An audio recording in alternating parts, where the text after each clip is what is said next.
During the original lockdown, I went through a phase of playing a lot of online games. I played hundreds of hours of games like Apex Legends and Overwatch, and maybe we shouldn't talk about my hours on Fortnite.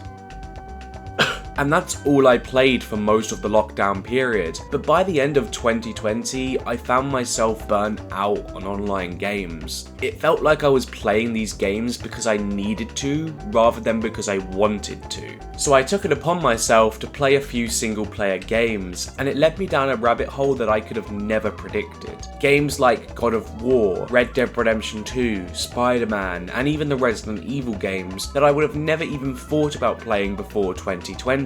And that's how I would continue for 2 more years until 2023 came around. 2023 was a very transformative year for me. I was going through my GCSEs, yes, I'm British, and I was heading into college. It was a year that was full of change, and the only thing I had to ground myself was video games. And 2023 was a great year to have that, with it being one of the best years we've seen in gaming for a long time. Alan Wake 2, Prince of Persia, Spider-Man 2, Tears of the Kingdom, Baldur's Gate 3. So why the fuck did I play nothing? When making my 2023 wrap-up video, I came to the realization that I not only completed one game that came out in the whole of 2023, but to add on top of that, 8 out of the 16 games I played were hyper-realistic shooters. And the rest were either mainstream releases or games I had played before. The most different game was a Teenage Mutant Ninja Turtles game. Let me repeat that. The most interesting game I played in 2023 was the Teenage Mutant fucking Turtles. So it made me realize how tight-knit I am when playing most video games. Sure, I had strayed away from online games, but I still wasn't getting the most out of the video game medium, and I wanted to change that. So I decided that 2024 would be the year that I enhance my game taste. But how do I do that? I decided to give myself 3 rules. Rule 1, I have to play a new genre or a new type of game each month. If it doesn't click with me, that does not matter. I can always try another one in that same genre. Rule 2, I cannot replay a game that I have played in the last few years. This rule is only in place in order to stop me from replaying Red Dead 2 for the 7,000th time, but this does not include multiplayer games. I kind of want to keep my very small social life. And finally, rule 3. Any game that I do complete, I would have to document in a list to keep track of what I have done. And now, nearly a year later, I can tell you how it went. So welcome to the journey to enhance my game taste.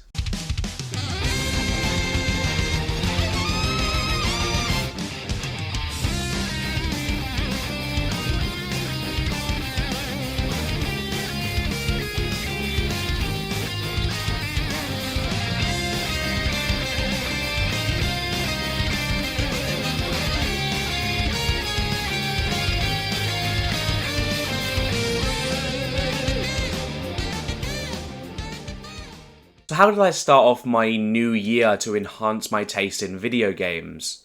By breaking one of the rules.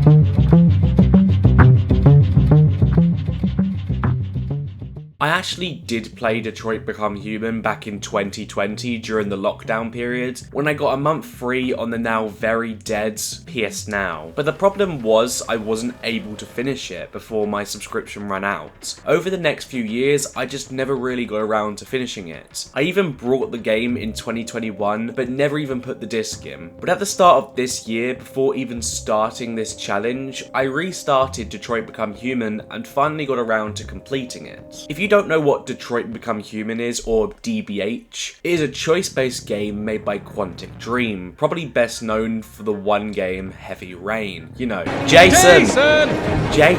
In this game, you are in Detroit in 2038, where a company called Cyberlife has made androids to help with the everyday humans. The problem is, they are not liked that much. And to add on top of that, some of the androids have started to gain emotions and rebel against the humans. These androids being being deemed as deviants. In this game, you play as 3 different androids, Kara, Connor, and Marcus, each having different stories which look at the different sides of what it's like to be an android. Connor's story, in my opinion, is the most well developed. Connor is an android sent by a cyberlife to help the police department with the deviant case. He gets partnered up with Hank Anderson, who is shown to be this lousy, drunk, android-hating detective who is one bad day away from opening the Krusty Krab. Over the story, depending on what you choose, Hank can either grow to like Connor or hate him. In my playthrough, Connor and Hank grew a bond, and Hank slowly stopped hating androids. But let me put a metaphorical pin, I stabbed myself, in that story and head over to Marcus. Now, Marcus' story is very different, showing us what it's like to be treated right as an android. His owner is almost a father figure towards Marcus, but after he dies, Marcus turns into a deviant and gets blamed for his death. This gets him dismantled and thrown into a landfill. Now, obviously, anyone who had a day like that is probably going to be a little bit pissed off. So after that, Marcus rebuilds himself and finds a camp full of deviants, and decides to start a revolution for them. Now, I'm going to grab my second metaphorical pin and pin that too. Kara is the final android you play as. I can't say much, mainly because on my specific playthrough, I may have accidentally let her die. It was an accident, okay? In this, Kara is a maid or a babysitter in a very abusive household, and she turns into a deviant to save the child from her father, running away with her and doing her best to look after the child. Now, my final metaphorical pin is being placed. These 3 stories work so well as they are presented as the 3 sides of an android's life. This makes it so compelling as a player when you make the decisions for one character. You are actively thinking about the other 2 and how it will change those stories as well. And now, let's pull all the pins. The greatest part about this game is how the stories connect together, and with each story being so wildly different, somehow Quantic Dream managed to connect them in such a cohesive way. Later on in the story, Connor and Marcus meet in a chase, and Connor finally gets the choice to become a deviant or stick to his original hardware, and for me personally, I picked for him to become a deviant. It works so well in my story because up to this point in the narrative, I chose Connor to have to contemplate his morals and who he really aligns with. In my playthrough, I tried to make Marcus a peaceful leader, and he did that till the end, where I got to choose to fight or sing.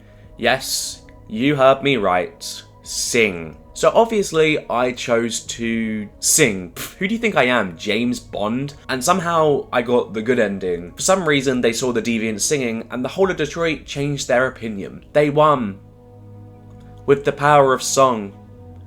Are you fucking kidding me? Overall, this game is one of those games I wanted to finally get out of my backlog, and it was definitely worth it. Its rich narrative and choice-based stories really made me think and analyse everything about this game, and it really pushed the boundaries of the choice-based genre, which is widely considered to be a very clean-cut and basic genre. There are no rankings, but I would give this a 4. Connor, the fuck are you doing?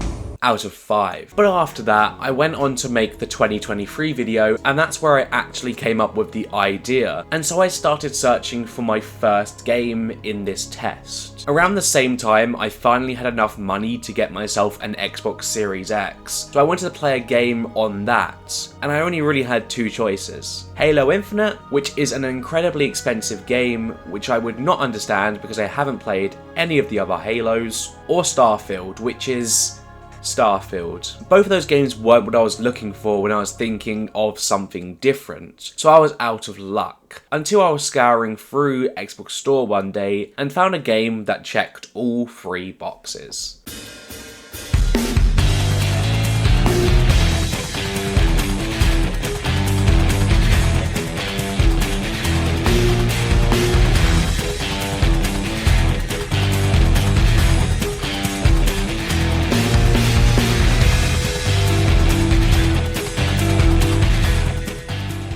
Hi-Fi Rush is a rhythm action game, which is a genre that has probably never been explored before.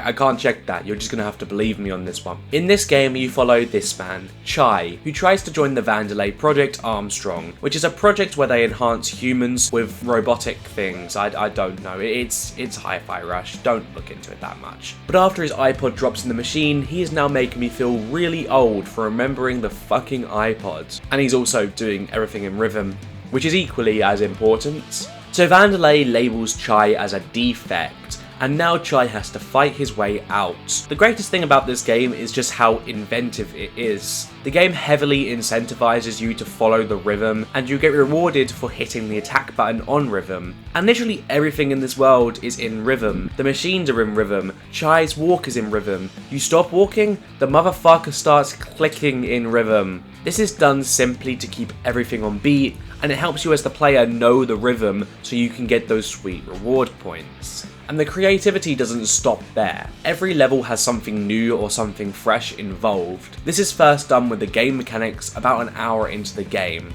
You meet this woman and her robotic cat by the name of Peppermint and 808. Peppermint allows you to get new attacks using different button combinations. But throughout the game, you build a team of people who can also do other stuff for you, including Macaron, who can give you the chips which will allow you to have certain buffs, Cinnamon, that doesn't even make sense as a joke, who provides you with the costumes after completing the game, and Corsica, though I don't know if that's a gag or not, she doesn't do much. She doesn't really do much until the game ends. But that's not all these characters can be used for. During the game you have opportunities to teleport a character in during combat, or when you need to progress in a level. There is lore reasons behind this, but I don't think there should be. Each character has specific uses that are implemented into combat and the levels perfectly, and all feel like they need to be there rather than being shoehorned in for the sake of it. But in my opinion, the most creative parts of the game comes from the boss fights. Each boss fight has something different gameplay wise. In the first boss fight, the boss has a special move that stuns them, giving you the opportunity to attack. But on the second boss fight, although it plays out a similar way, she will try to hit Chai with a metal pipe, and you have to avoid this by following the rhythm. In the third boss fight, it's all about parrying, and I understand, I turn my nose up at parrying most of the time too, but somehow Hi-Fi Rush did the impossible and made parrying fun, by sticking to their biggest theme, rhythm. In the fourth boss fight, you have to keep attacking Mimosa in order to keep her stunned to get more damage. There's also moments in this boss fight where everything goes dark and you have to avoid the light, which is a really inventive way to implement dodging into a game. As for the next boss fight, he just turns into a giant werewolf, which I think is enough in its own right. But there is still a cool gimmick. You have to avoid lasers whilst trying to fight him. Now the final boss fight with Kel just throws everything at you. I got a bit frustrated with this fight, especially when Kel just started throwing lightning at me every 5 fucking seconds. This game has that feeling of a Saturday morning cartoon. Maybe not the ones I watched, I wouldn't make my worst enemy watch Grizzly Tales for Gruesome Kids. But most of that Saturday morning cartoon feel is because of its visual and wacky characters. And that's not to say this game is childish, the story is actually really interesting with some deep moments, and the character development of Peppermint especially was really good. And once you complete the game, there is much more to do. In my opinion, if this game came out in any other year but 2023, it would have done a lot better than it did. Overall, I really enjoyed my time with this game, and I could go on for pages about this game, but I do need to move on. So after starting off my journey properly this time, what would I go to next? Maybe a really good platformer, or a game so out my comfort zone it shocks me. Ah, shit.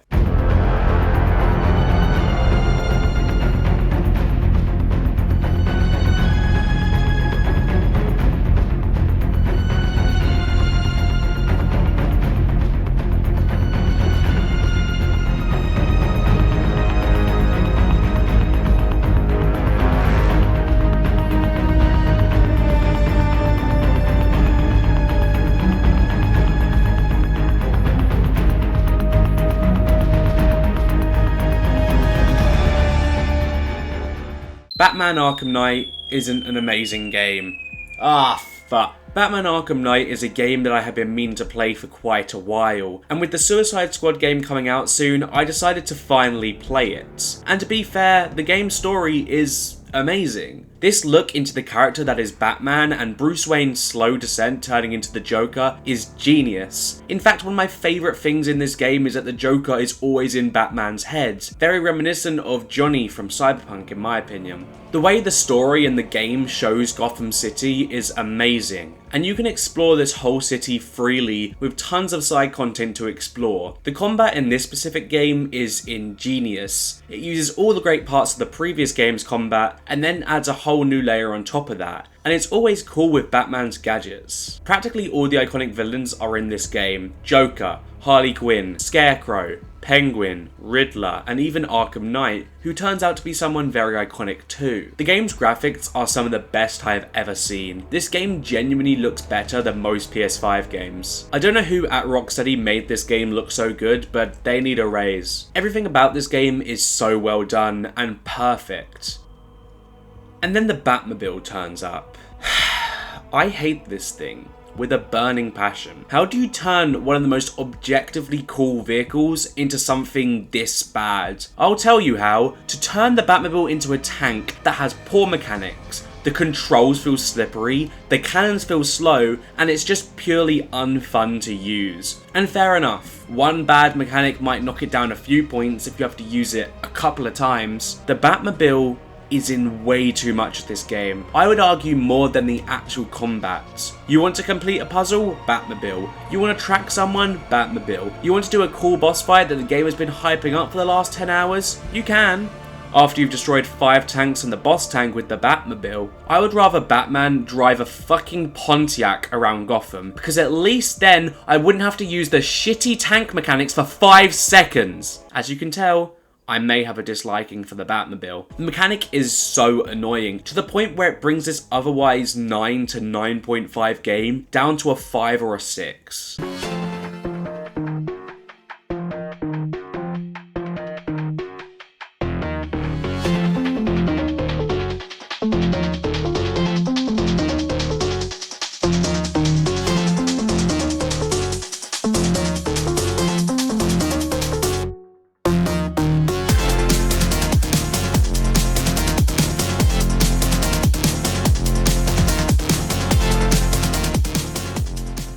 How do I talk about Brotato? This was my first adventure into the roguelike genre. Now maybe this wasn't the best choice to start into this genre. The game isn't bad per se, but it's also very bare bones. To put it into a box, I would say it reminds me of those Flash games back in the day. Brotato is a game where you play as an adorable potato. It's a potato. And this adorable little guy wants to massacre a whole alien race. Why? I don't know, I imagine he just feels like it. You get to choose a weapon to fight off these aliens, being able to hold 6 at a time. You can also multiply your weapons to get even better versions of those weapons. The goal is to get as far as possible, wave after wave. As you progress in this game, you can unlock different potato egg things that have different perks, like strength or speed. You can be a buff potato, an old potato, a war potato, a fucking wizard. This game relies on its weapons and movement heavily. It also auto-fights the enemies, which I think is a bit lazy. This game is pretty fun, but it can get tedious pretty fast. And the only reason why I classified this game as completed is because I feel that I experienced everything it has to offer.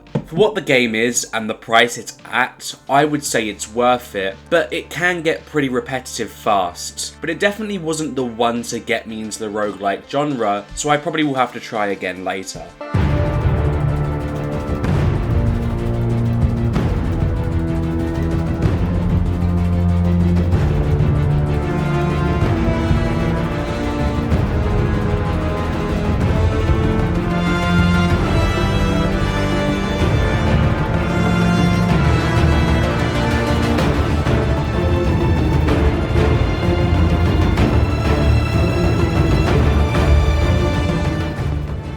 When starting up the game, you get thrown straight into a destroyed metropolis, and you get to play as 4 different characters, most of them being linked to a certain Justice League member. Harley Quinn is linked with Batman, Deadshot is linked with Green Lantern, Boomerang's linked with the Flash, and King Shark's Well, King Shark is kind of just there. Now, after getting a feel for all 4 different characters, you can choose who to play as and switch freely whenever you like. I personally mained Boomerang due to his traversal. After being introduced to these characters, we go back 7 days to Arkham Asylum, where we learn that these 4 inmates have been put together because the Justice League has turned evil, after being mind-controlled by the big bad of this game, Brainiac, with a character design that looks like it would fit perfectly in one of those Minecraft to real life videos. And after that exposition, Waller tells us that we have to kill the Justice League. What do you want from me? To be shocked? It's on the fucking box. The mission structure in Chapter 1 is fine. The enemies would spawn in and you can run around shooting at them with your low level guns, and it's entertaining at best, but it would normally come down to a timer challenge or just a kill all enemies with a few unique missions like the cannon mission with the Flash. But it's when you get into Chapter 2 when things get a bit more interesting and where the support squad is introduced. You first meet up with a Penguin who will provide you with guns, traversal mods and more, Gizmo who makes vehicles to call into battle and use to fight,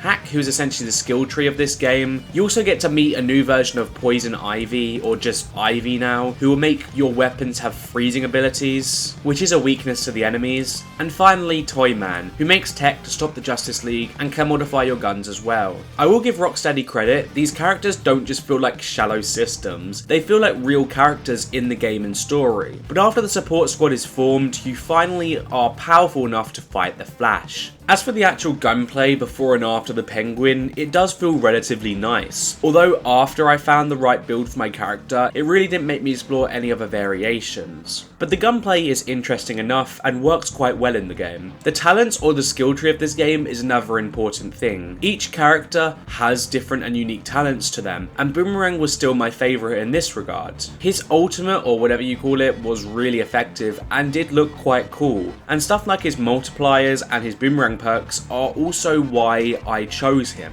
Does it make me want to play the story 4 times as each different character?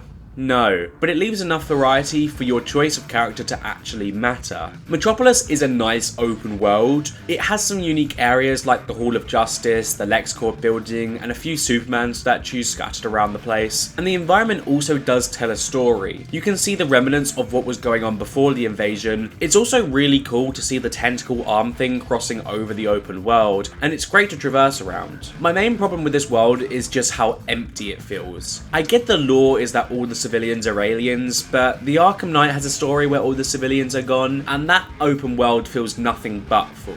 As for the boss fights, in my opinion they are the highlight of this game. The Green Lantern boss fight incentivized dodging and waiting for the right moment. The Batman fight was the best one, with a lot to do with stealth and gunfighting, and Superman was about using yellow kryptonite. To cut it long story short, after about 8 to 10 hours of similar mission structure and really good boss fights, you can finally get the chance to fight Brainiac. But before that, they tell you have to fight him 13 different times. Because this is a live service game, they have to make sure there's a reason why the game needs to be a live service, and this is the best they could come up with. But it's fine, we still get to fight Brainiac, and what does he have in store for us? It's going to be so epic, so climactic, so...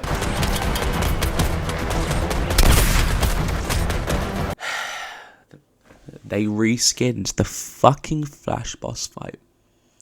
They reskin. It's literally just a reskin. It had the same fight pattern with the tornadoes and the lightning, and you defeat him in the exact same way. The only thing here is he's stronger, and he disappears, making you fight a horde of enemies in repetitive formats. But don't worry, after we defeat Brainiac and return to our Earth, the story will end in a meaningful way and bring a great conclusion to a relatively good story. This game ends with, I kid you not, them being able to retrieve the data from Brainiac, which kills him, and they end it with them all high-fiving. A high five, which I may add, was in some of their promotional footage. I have no words. The Brainiac boss fight essentially tells you all my problems with this game. It is full of repetitive structuring and reskins, and most of the game is just 3 or 5 different mission structures, over and over and over again. It's boring, it's unoriginal, and it's annoying. But I can also see this shining light in this game. But nearly a year later, this game is dead and buried. Right, I've talked too much about this game. I promise to keep the next one simple. What's the next game? Okay.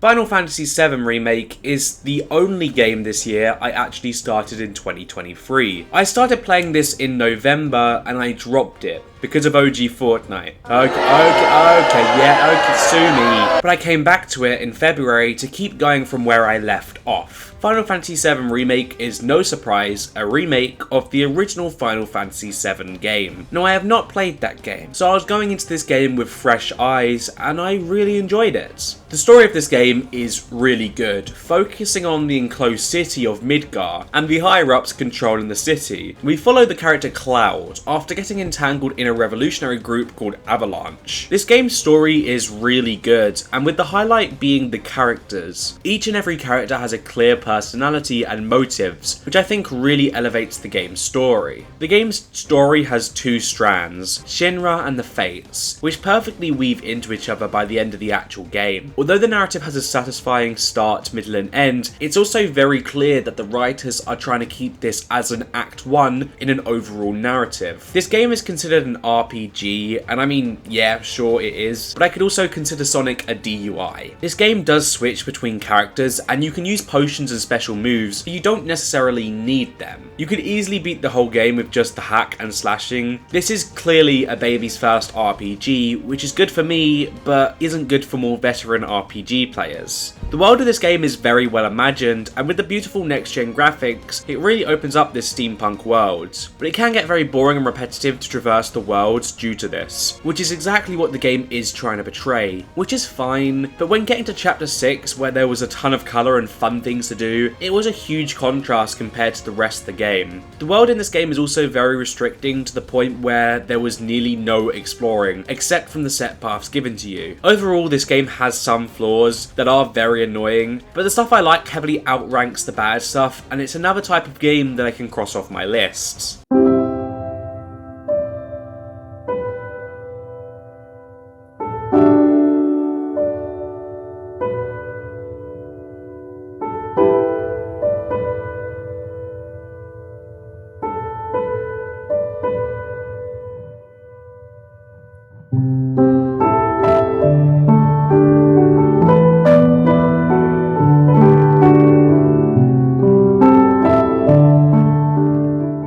When you start learning game design, one of the first things they'll teach you is the importance of colour theory and how it affects video games. So when I saw a game fully surrounding this subject and fitting my code, I was fully ready to play this game. This game relies on visuals, with a paper-drawn art style and calming music to go alongside it. The only person who speaks throughout the whole game is the mother of the boy who we play as. This game contains many different levels with puzzles using the colour wheel. You start off with one colour that you will use to solve these puzzles and slowly build up your colour wheel, with each colour increasing the difficulty to the levels at the same time. The difficulty mainly comes from juggling different colours per level, whether it's with speed or precision. They also use the colours to tell a story, not only matching the colours to emotions, but also matching them to events that occur before the mother went missing. My favourite thing about this game is its art style. This black and white drawing art style works perfectly with the colours and shows the importance of not only the colour theory, but the contrast between emotions. And when you get to the university where the mother is, it feels very rewarding because of how difficult the puzzles were to get there. I wouldn't say this game is anything amazingly special, but it's a really nice game that is comfy in its own feeling, even though you hear a child's neck snap every few seconds.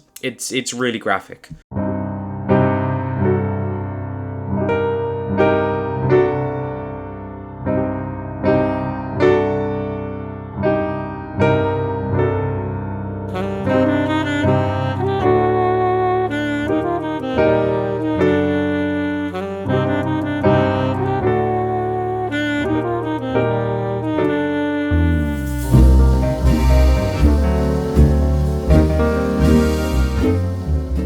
Frog Detective: The Entire Mystery is a detective trilogy bundled up into one single game. The reason why I'm not counting these as 3 different games is because each game is not that long, and although each game does introduce new features and ideas, fundamentally they are all pretty similar. To explain this game to you is like explaining my fever dreams to people. You are a frog detective and get tasked with visiting an island to figure out if it's haunted or not. Yeah, that's the whole plot. The art style of this game is very reminiscent of those low poly like 64 or PS1 games, but it does look good enough to be seen as a new rather than a retro parody. In this game you get given a magnifying glass to search for clues, and you need to talk to all the characters to uncover the whole story. The cast of characters are so fun, and the humour in these games is very British, which I may be completely wrong on. But the way the jokes are made and some deep cut British references like a scooter and a fucking Kylie Minogue reference is what gave me this impression. Anyways, after finding all the clues and talking to all the characters, you manage to find a cave where you discover the ghost was actually a dude named Finley practicing his dance moves. And I kid you not, this game ends on a dance battle. A fucking dance battle. You can complete the first game in about 30 minutes and it's a very fun experience. As for the second game, the frog detective is tasked with going to a village in the middle of a forest to find out who destroyed the welcome party for their new neighbour. Now in this game you get given a notebook to document any clues you find. Essentially he must have developed short-term memory loss between this game and the last. The case works very similar to the first one where you have to talk to the characters and find clues, except the notebooks make it easier for the player to track all that information without going back to the NPCs and going through their dialogue again. You also can give things to different characters which act as the main puzzles this time round, giving certain things to certain characters so they give you more information. After exploring the whole village and finding out all you need to know, you can finally find the new neighbour and discover that they trashed the place because they lost their glasses. I don't know what I was expecting. It's better than the dance battle. And again, anything's better than the fucking dance battle. Finally, the third game follows our frog detective going to a wild western town on a scooter. Not a horse, because, and I quote, "Horses are valued members of society." Okay, that's quite funny, I'll give you that one. Anyways, in this game you work with the number one detective, Lobster Cop, to find out who stole all the residents' hats. And you know the drill by now, rinse and repeat what you've done the last two games and you find the hats. And you can finally tell everyone— wait, what? Yes, that's right. It turns out that the sheriff and the lobster cop were working together to frame the frog detective for the crime. This plot twist is better than some Oscar-winning movie plot twists. The Godfather? Fuck The Godfather. It doesn't end there though. Luckily the mystery monkey from the first game finds out what happens and comes to save the day, exposing the truth and becoming the new number one detective. Which really isn't fair to the frog, but either way, we won. Hit it, Larry! These games are incredibly funny and quite simple to go through, but more importantly, it also adds another genre off my list.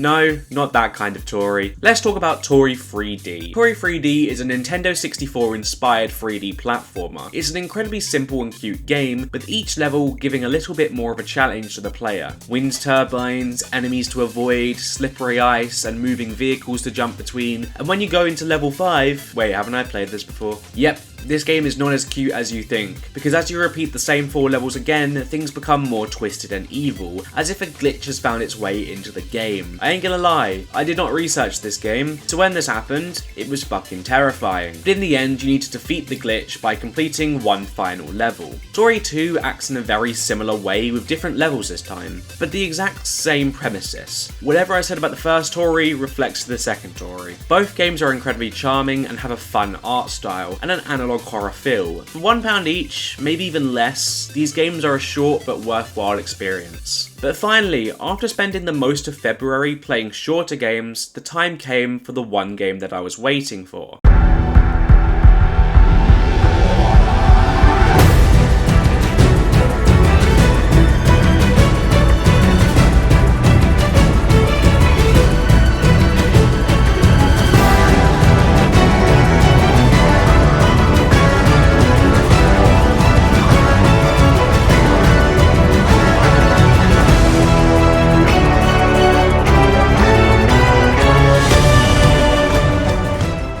Final Fantasy VII Rebirth is probably one of the most impressive games I've ever played. If you don't know, the Final Fantasy VII Remake, in heavy quotations, is split into 3 games: Remake, Rebirth, and Cycle. And in 2024, the second installment was released, and I got it on day 1. Rebirth is really good. It is as if Square Enix got rid of all the parts I didn't like about Remake, improved all the parts I did like, and then crammed a bunch of other really cool shit in with it. As previously mentioned, one of my least favourite parts of Remake was how the environments felt. They were very dull and way too linear. But in Rebirth, it is an open world game, and it fully gives you the freedom whilst also not letting go of your hand for the less experienced players. And this open world is amazing. Each and every region is completely different, and there is a region for every player's liking. For instance, me personally, I'm not a big fan of open desert regions. I think they are way too empty, but there's also other stuff like the beach area, the jungle biome, and the golden fucking saucer, which has no right being this good. Every area also has very different things to do. Little mini games, a piano you can play,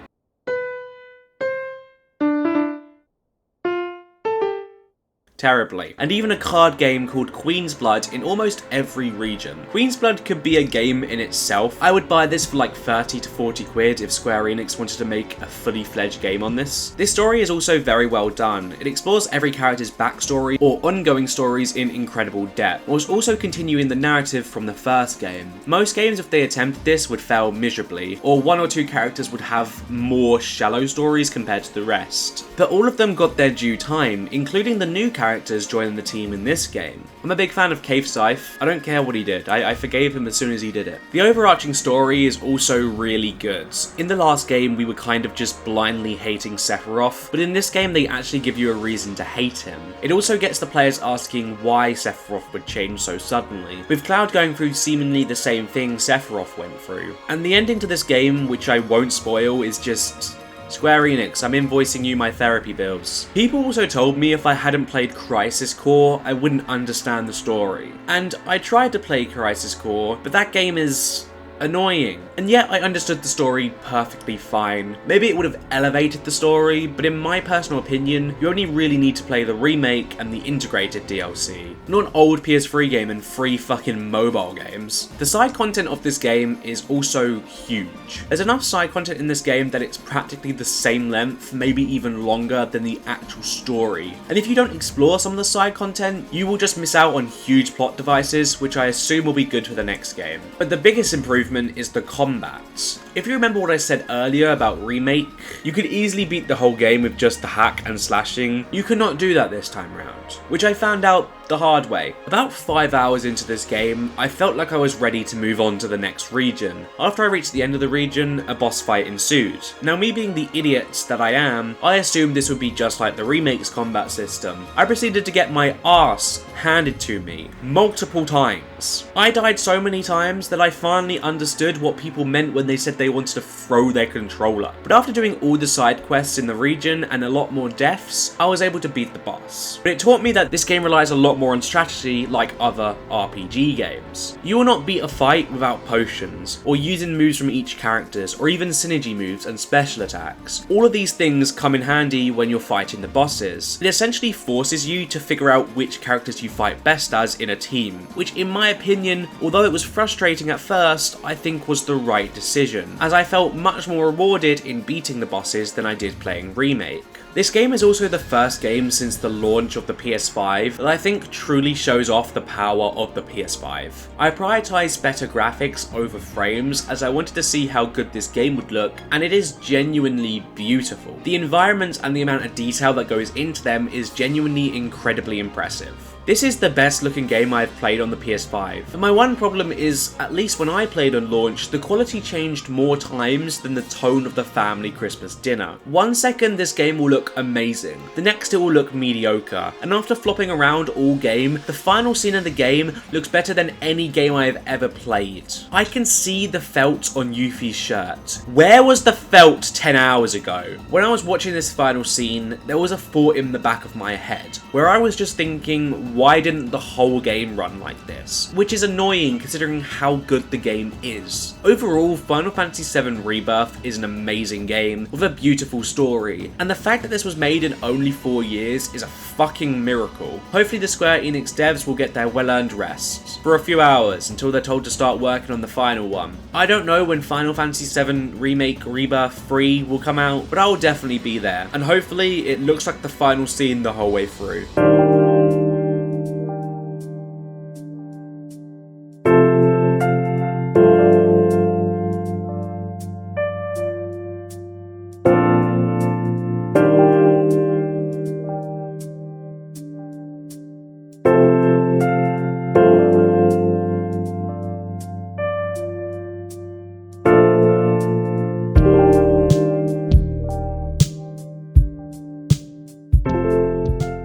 In a world where fancy creatures live together in a modern day world, you play as a barista at a coffee shop that opens exclusively at night. In this game you brew hot drinks for the residents of the city, and you learn their stories. You get given ingredients over time and will be asked to make certain drinks based on feels, temperatures, taste, or even just the name. It challenges you to find the right combination and make the perfect drinks, but where most of the content comes from is the characters. There is a roster of characters that come into the coffee shop that you will get connected to throughout the game, like Freya, a journalist trying to write a book, Aqua, a sea creature who is an indie game developer, Lua, a succubus and her boyfriend Bailey's, Orc, another game designer in the AAA space, Rachel, a Nako Mooney who's a pop star and her father Hendry who's a producer, Hyde, a vampire model, Gala, a werewolf nurse, Georgie, a police officer, and even an alien from outer space. This game follows their stories, and these stories will unfold and evolve throughout the game, like Freya's journey to write a book, Gala trying to find a calming drink to stop him from turning into a werewolf, the disapproval of Lua's and Bailey's parents due to their races, the friendship between two immortals, and even a father worried about his pop star daughter having a pervert producer. This game is full of amazing and engaging stories and beautiful visuals with this pixel art style. This was my first time really getting into what they call the cozy game genre, and I did really enjoy it. If you have a few hours and don't want to play anything too intense, then this is the game for you.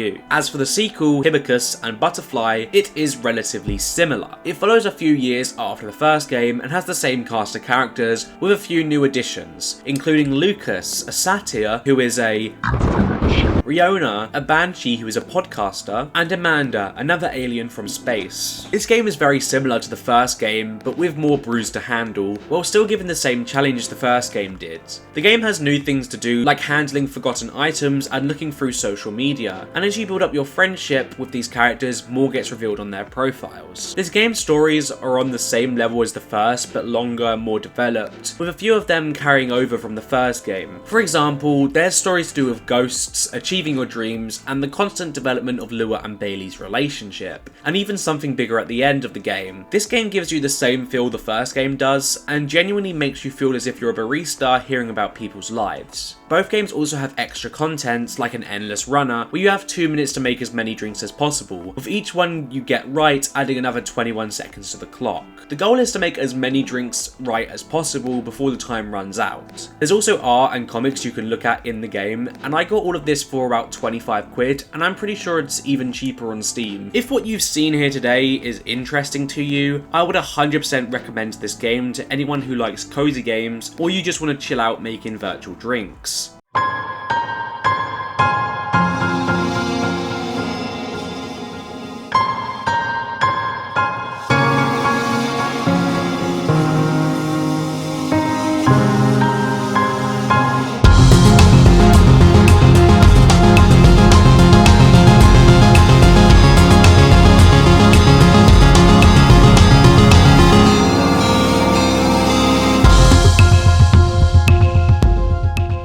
Yes, I got another visual novel. There's only 2 types of gamers out there. One who likes visual novels, and the other who would rather sacrifice their firstborn than play 1 minute of a visual novel game. I Was a Teenage Exocolonist is a visual novel role-playing and strategy game, where you play as a 10-year-old migrating to a new planet with a colony of humans. The game follows their journey to the age of 20. The game relies on your character's experiences, and as you experience new things, you get cards relating to emotions you would feel in that experience, and you use use these cards to pass the puzzles in the game. It's a lot of maths, and it confuses me a lot. But most of the game's content comes from the story, and the story is actually very compelling. As you grow up surrounded by these characters, you can develop relationships with them. But in one playthrough, you wouldn't be able to explore each character's relationships, so you always need to prioritize some. This game is split up into 13 weeks and 5 seasons per year. Pollen, Dry, Wet, and Glow. 4 of them having 3 weeks and Glow only having 1. You can only do 1 main activity to develop your trait per week, and every year during Glow season there is an attack on the colony, which is also why there is a fuck ton of death in this game. For an example, in the first year, the game kills a 10-year-old child, just to prove a point. It is crazy. By the time the game actually ends, I felt as if I got gut punched 17 different times. Throughout the years, more characters join the roster, you can develop relationships with them too. Each decision you make is incredibly important and will affect what happens at the end of the game. For example, on my first playthrough, I decided to focus on building and developing a relationship with a dog-human hybrid called Rex, and I thought I had actually done really well with my choices. And sure, I did. I became an architect and had a lovely relationship with Rex, but because the developers hate my happiness, they gave me one final stab in the chest and told me that because Rex is a dog hybrid, he will die sooner than humans. What the actual fuck? This game is designed to be replayed over and over, as when you get to the end of a playthrough, you are told you can go back to the memories of your first playthrough. And this is where you can change the story, or even change some characters' fates. You can make specific choices that will actively avoid characters' deaths, and see the alternative timeline where they survived. For instance, in my second playthrough, I developed a relationship with Dice, and that allowed me to meet a whole new character, and a completely different story that I had no idea about in my first playthrough. But it also answered a few questions about Dice's decisions in my first playthrough, adding in the gaps of why he did what he did. This game is infinitely replayable, and you will get the satisfaction from replaying it. I played it about 5 times and I had a blast. This game is amazing and is designed very well. I would give it 5 big booms, I don't know.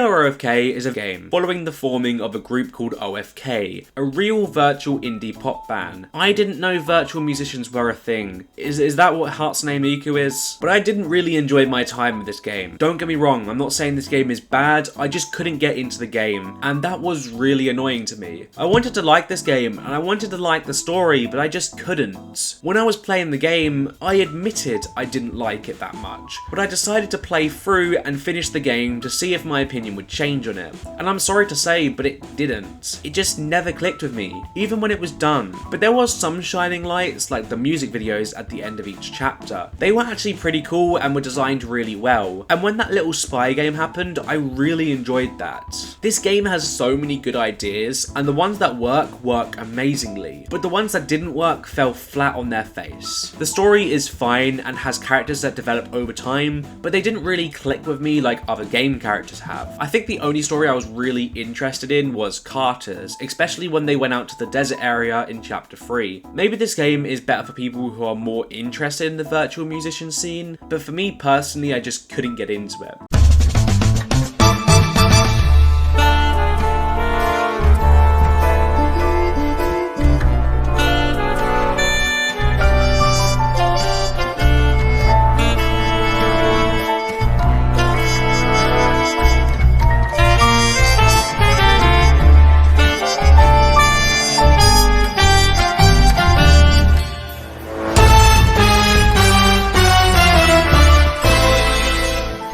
Duck Detective is an adventure game where you play as a detective that is a duck. It's in the name of the game, it's not exactly rocket science, where you go to an office building to figure out who stole the salami from the office fridge. Unlike Frog Detective, Duck Detective wants you, the player, to figure out what happened by questioning each suspect and finding the clues that point at specific characters. Each character has their own reason for being there and are all very different and wacky. The game's art style uses 3D environments but 2D characters, which adds this really cool paper look to the game, which I think works perfectly for the theme that they are going for. This game's humour was also really funny, with the duck being addicted to bread.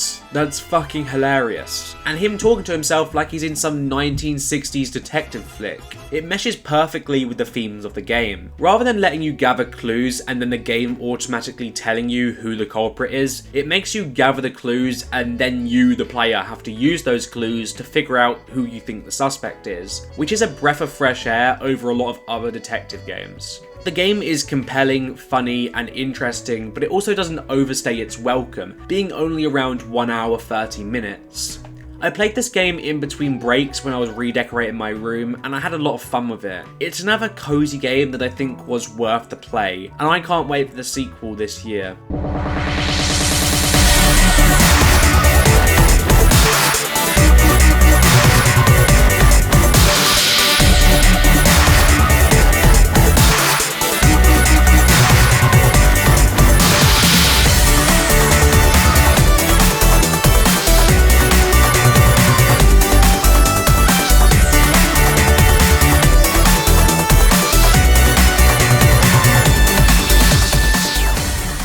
I played a lot of Mario Kart Wii when I was younger, and I wasn't very good at it, mainly because motion controls were never really my strong suit. So sometimes when I didn't want to subject myself to the torture that is the Wii motion controls, I used to hop on my Xbox 360 and play Sonic All-Star Racing Transformed. I always look back pretty fondly at this game, so I decided to play it over a decade after I'd last played it to see if it was actually as good as I remember, and I was pleasantly surprised. Sonic All-Stars Racing is your typical racing game, starring all the Sega characters, including fan favourites like Ai from Super Monkey Ball, Beat from Jet Set Radio, BD Joe from Crazy Taxi, and Wreck-It Ralph. What the fuck did I miss? What makes this game stand out from all the other racing games is the transform mechanic.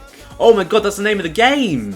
All the cars in this game can transform into planes and boats. This allows the game to have more inventive tracks, utilising these mechanics in various ways. For example, there is a track where you fly your plane around an army boat fleet, and there's another where you ride down a waterfall in your boat, and one track where it simulates how it feels to be on drugs. Not that I would know how that feels, of course. Each track and each mechanic have a reason for being there, and aren't just shoehorned in for the sake of a new mechanic to put on the box. I was kind of scared going into this game that I was remembering it through rose-tinted glasses, and it wouldn't be as good as I remembered it to be, but no, this game is really good and rivals some racing games. Not Mario Kart though. Mario Kart is on another level. But not all of it was good as I remember, because this fucking announcer gets on my nerves. Whoever voiced this person, I hope you're proud of yourself.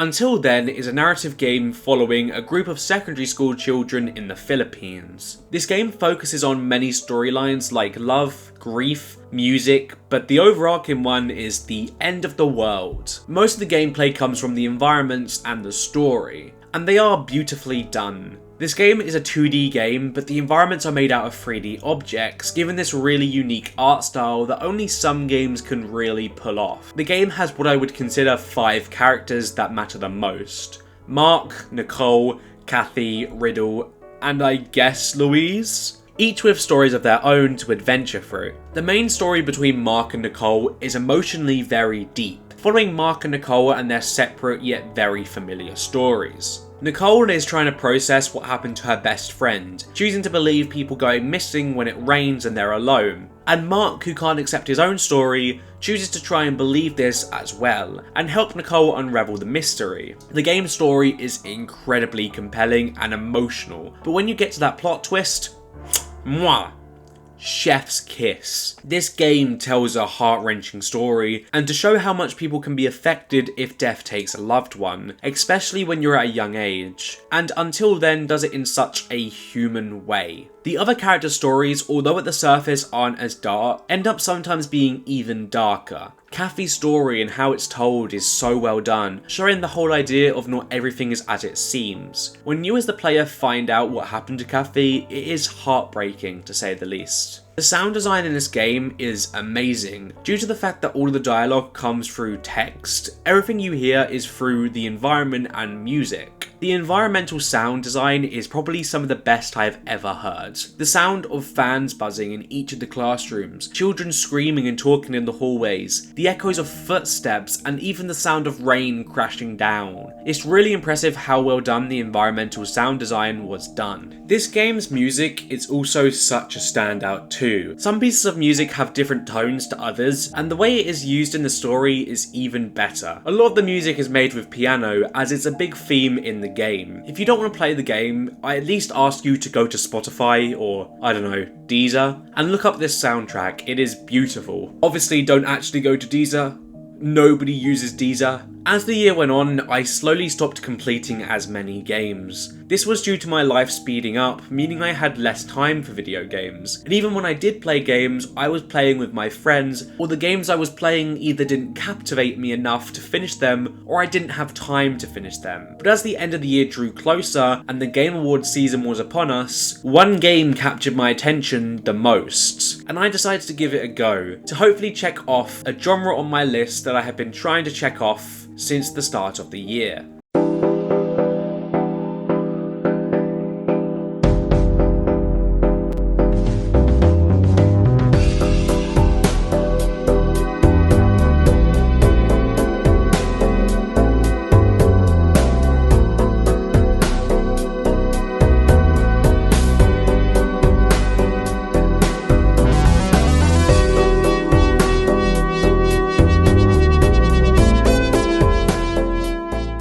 Balatro is probably one of the most addicting games I've ever played. The best way I can explain Balatro is by a YouTube video title I saw once. An increasingly illegal game of poker. I can't remember who said that right now. I'll figure it out. It'll be on the screen. Balatro is a roguelike poker game with the main objective of making as many chips as possible to earn money. Fictional money. Sorry, gambling addicts. The better the hand you have, the better the chips. All you have to do is hit the chip limit and you pass that round. But when you start off, you'll only be getting a low amount of chips. So how do we fix that? By using the shop. In this shop, you can buy a few specific things. The first being Joker cards. Each Joker card has a certain ability that can help you get better hand multipliers. For example, the Zany Joker will multiply your card by 12 if you have a straight hand, or the Photograph card that multiplies your card or the face cards by 2. The goal is to find the best combination for how you play as a player. There are other ways to get more chips, such as the Planet cards. The planet cards will upgrade your multiplier, meaning that if you get a specific hand, it will earn you more chips before any Joker cards are applied. This also relies on how you play as a player and what hand you're most likely to use. There's also tarot cards, which will upgrade your playing cards in different ways, or give you more Joker cards as well. Or you can also just buy extra cards to add on top of your pack, and some of them may have perks too. The goal of this game is to get as far as possible, with each round requiring more chips to beat. There are even bosses at the end of each ante, which will give you a deduction in luck, meaning you have to beat them when the odds aren't in your favour. This game is incredibly addicting, to the point where I would finish a run at 2 AM and instead of being responsible and going to bed, I would just start another run. The way you strategically plan out your hand and you watch that number go up is a feeling that can't be matched. This game is so simple, yet so amazing, and on top of that, it was created by one singular person. That is crazy. It's cheap, it's fun, and for some reason it's rated PEGI 18, but go play it anyway. I did play other games this year as well, but unfortunately I didn't get to finish them. For example, I played Final Fantasy 16, which was really good, but also the plot twist is very predictable to the point where I haven't even got to the twist yet, and I know exactly what it is. I also played Astrobot, a 3D platformer which is incredibly creative and somehow nostalgic. Nobody Wants to Die, an incredibly inventive adventure game with so much style it's ridiculous. Echoes of Wisdom, which is a unique look at the 2D Zelda genre that I'm really enjoying. And also Persona 5, which I will most likely finish in 2078. So, did I complete what I set out to do?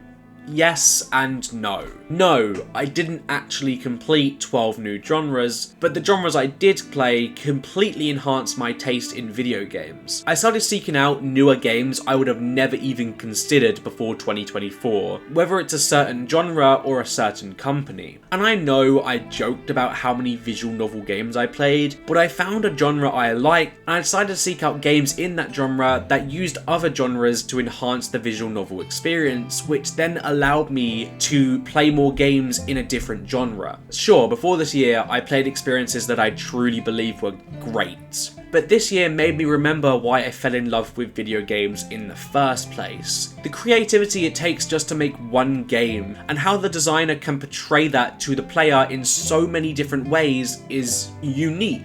In so many mediums, you can tell a story. It's only in the video game medium where you have a unique opportunity to place somebody in that story, which is a very difficult thing to do, but when done right, is truly amazing. What I want people to take away from this video is that you should go out your comfort zone and experiment with different video games that you would have never given a go before. And yes, I am looking at you mainstream gamers. Now more than ever, I'm seeing the sentiment modern gaming is boring, which is complete bullshit. There are so many incredible games coming out every year that the mainstream gamers just look past. Yeah, of course modern gaming is boring if you only play Fortnite, COD, Minecraft, and the newest sports game, Ethan. This year, I experienced some of the best games I will ever experience, and it has truly turned around how I perceive video games. And I'm sure in 2025, I will keep trying to enhance my taste. Sure, I won't have any rules that time round, and I will most likely go back to play some of my old favourites, but I have noticed how differently I now look at video games. For example, next year I have a few games I'm excited to play that I would have never given a chance to play before 2024, like Mouse PI for Hire and Afterlove EP, which I'm very excited to play. This was my final year fully as a child, and as I grew up, my taste in everything has changed.